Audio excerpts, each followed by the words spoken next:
right. Well, hey everybody, this is Dr. Bulow with Around Cranberry Township, and I'm hanging out with Alex here at Skander Tire. Hello. And we tried to do a quick interview back in their massive tire warehouses. They have a handful of them, and they've got, how many tires do you think? How many tires do we have? Yeah, how many do you think you have on site? I've never counted, but a lot. It would probably take a while to count all of them. And but we just didn't get signal, you know. Rubber's a good insulator, so we couldn't get a signal. So we're here in the office, and one of the things I like about the office, right behind Alex's head, is this really cool painting. And you were telling me that was your grandmother made that? Yeah. My grandma used to paint on slate, and she passed away last summer. Oh man, sorry to hear that. Of course, if anyone who had any of her artwork tried to hold on to it. So I've got a couple in the house. We got this one in. Actually, this particular one came from a customer of ours who came in to get her tires rotated. And instead of paying with cash, she paid with this painting. That's really, really bringing cool. it back into the family, because I guess my grandmother gave that to her 20 or 30 years ago. Now, was your grandmother who painted that married to your grandfather who started Skander Tires? Yeah, that was Norma Skander, and Rich Skander started it. So when did your grandparents start Skander Tire? What's the story there? It would have been around 1969. My grandfather was working at a different tire shop. He went his own way, started selling tires in the back of a truck. How about that? He ended up... Hey, George. Where the Evans City Pharmacy is right now, there used to be a wooden shack behind there. That's where he actually started. That's wild. So and by the way, not to interrupt, sorry, but George, let us know if you can't hear us. If you can hear Alex and myself, let us know. That'd be great. So started in, what year was it? 69? 1969. In 69, in the back of a pickup, and then out of a wooden shack in Evans City. That's pretty cool. And even this building right here, the office used to be half the size as what it is now, and the first garage door was actually over in the waiting room. It was a very small building, and we've just been, every couple years, we build a new warehouse, a new garage bay. Yeah. It's really slowly built up to the size that it is now. And you've been with the business, obviously, since you were born, essentially. I was chatting with Alex a little bit. It looks like we're good on audio. Thanks, George. I was asking Alex if he grew up playing with tires, building forts out of them. I know my girls, we have these cervical support pillows in our post-rest area that we rest patients, and they make these giant forts and all that, and I can only imagine it had to have been a little fun as a kid growing up in a tire warehouse. It's great. I mean, whenever you're small enough to fit down in a stack of tires, because we stack them sometimes 8 or 10 tires tall. Oh, what an adventure. You just have to make sure there aren't any snakes. Yeah, oh man, the black rat snakes of Western PA. So, you guys have been here, and what are, if you were to look at the average person with a standard type of a car, what are some of the things that you see what are their blind spots? What should they be aware of, or what are some of the more common reasons they bring their tires in? They're just worn out? What are some of the issues, most common reasons that people are coming in just to replace them? Are they failing the inspection? Are the wheels shaking? Are the treads are terrible? What's your most common client that you see coming in here? Really, all of the above. A lot of times people aren't aware that they need tires until they fail inspection, or until the bad weather comes and they're losing traction. Yeah, super important.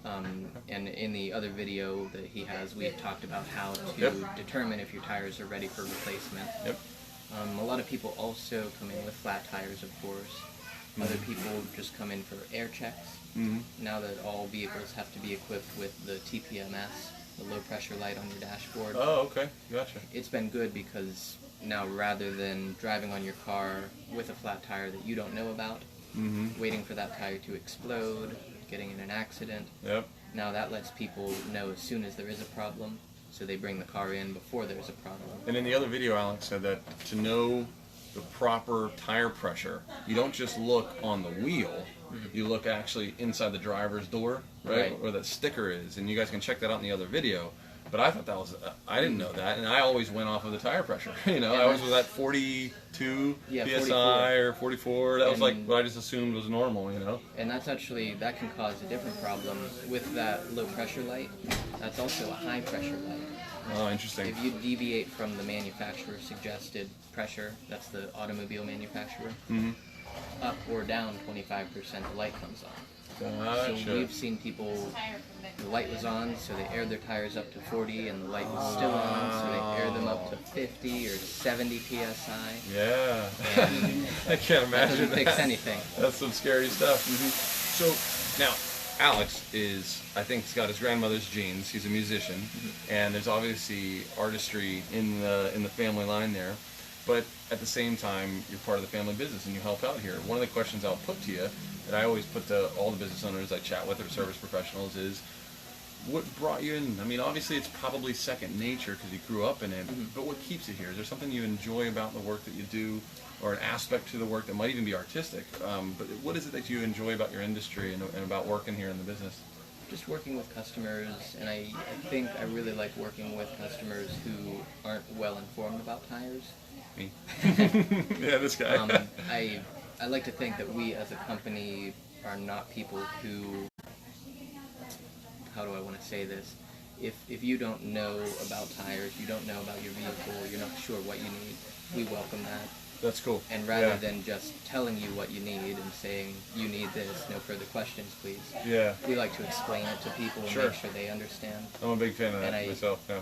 I think that's what I'm interested in, actually communicating with people. So you won't necessarily feel dumb or inferior, or you shouldn't, you know what I mean? Because I think that's a concern for a lot of folks that just didn't grow up with, like my brothers. Since I'm a chiropractor, they say I've got, they say I have baby hands, something like that, where I don't get my hands dirty, And I was like, well, I've changed a few brakes and I've done some things, but at the same time, I don't know the technical side of things. And number one, when it comes to the human body, I know a lot of technical things, and I appreciated that about your explanation. You can tell that's definitely technical, down to the millimeter, down to the degree, that sort of thing. But taking the time to explain it to folks, I think, is super important. Because, otherwise, I don't want to be insulted. I don't want to feel like I'm an idiot. You know what I mean? So I think it's great. And if you walk away from the transaction having no idea what we actually did and what tires are on your car and why you needed them, you might feel that you had been taken advantage of, or maybe you didn't get the best deal. So we just want to make sure we want to make sure that we as a company are pretty transparent. Yeah. That's why sometimes we bring customers out into the garage to show them exactly what we're doing and why we're doing it. That's cool. Yep. I did my favorite analogy with patients is like, if I don't explain to you the nerves that come out of your spine, it's like a cardiologist. You go in with chest pain, right? And they say, oh, I can help you. And they put you under, they do this like radical bypass surgery, they get up and say, all right, nice to meet you, you did well. But they don't tell you about like your diet and your exercise and all that. To me, it's the same thing when people have like spinal problems. If we don't talk about the spinal cord and the nerves, it's like, you might as well just get a cortisone injection and move on with your life, And kind of like what you're saying, if you don't talk about tire pressures, people don't understand it, then I'm sure they're just going to come in prematurely. It'll wear faster, or worse yet, blow, or these other kind of issues. Exactly. You can put the most top of the line, most expensive, best reviewed tire on your car, but if you don't maintain them with proper rotations, proper wheel alignment, proper air pressure, it doesn't matter. Yeah. You might as well have bought the cheapest tire you could have found, because it won't last very long. Yeah. Any pointers out there for people, like how often should they check, say, the tread? Is that like a seasonal thing, or like a preventative level, right? So we know the emergency signs, we know some of these other things, but any good practices for just maintaining your tires? What about switching them? Like, I know some people have their winter tires, and they, with a heavier tread, and they switch out. Like, are there good best practices for getting the most life out of your tire? Definitely. It's wise to check your tire pressure once a month. Once a month? Just because even if you don't have a leaky tire per se, even if you don't have a nail stuck in your tire, tires, like anything else, are not perfectly airtight. They say the average tire loses about 2 psi of air pressure per month. So if you go 6 months without looking at your tires, you've got 4 flat tires potentially. Now, when you say check it on a monthly basis, is that with a gauge, or is that with a digital gauge on your dashboard, or should you get definitely with a gauge? Which is an actual gauge. You got to good. Like anything else, the digital system that illuminates that light can fail. Sure. Yeah. So I recommend getting a normal tire gauge, checking the pressure. If you don't have one, stop in, we'll do it for you. Nice. And whenever you're down there, checking your pressure, take a look at the tread. And we discussed in the other video what you're actually looking for when you do that. Yeah, so watch that other video. That's a good one. As far as changing out your winter and all-season tires, most people recommend, most industry professionals recommend, whenever the temperature in the fall is consistently getting below 40 degrees, that's when you should put your winter tires on. Got it. Because they're formulated out of a really soft rubber. Gotcha. A normal all-season tire in the cold, it's going to get hard. When the rubber gets hard, it doesn't rip the road, it just slides across the road. Got it. The snow tire or the winter tire compensates for that by being made out of softer materials. So at cold temperatures, it's still rubbery, it's still grippy. But the downside to that is if you leave your snow tires on when it's 60 degrees, when it's 90 degrees, it shreds them up. Yeah, you have such a soft tire in harsh conditions, you won't get any tread life out of them. Interesting. Gotcha. Very, very 40 cool. degrees Fahrenheit is the So 40 degrees is that number, above or below 40. That's and great. Of course, and when it snows. Yeah, there you go. Of course, yeah. The easier one. Yeah. Well, Alex, I really, really appreciate it. I'm trying to think, you know, you've told me what you enjoyed about it, connecting with people. You've given us some advice on what to look for, when to look for it, some of the industry standards. We had a great tour of your spot. I took some pictures. You guys can check it out on Instagram stories, and I'll probably post a photo album here in a little bit. But any last thoughts for folks watching? I know I didn't even say this. You guys are located right outside of Evans City on 68. Big blue building, can't miss it. Yep. Normally, I was going to take a picture of it, but normally on the side of Skander Tires, those of you who don't know, you have a word of the day or word of the month. Yeah, What's the story on that? How did that start? It's the word of the week. Word of the week. Got it. They're all words that I came across while I was reading, and I personally didn't know them. Nice. And I mean, I can look up any word and I know it and then I forget it. But if I look it up and then I share it with other people, that helps me learn the word. So I actually have to explain I might it. have to give you some words and see if I can have a word on the Skander building. Okay. I have to give you a medical word. I'll think about it. Yeah, we're open to suggestions. All right, cool. So they're open to suggestions. That's awesome.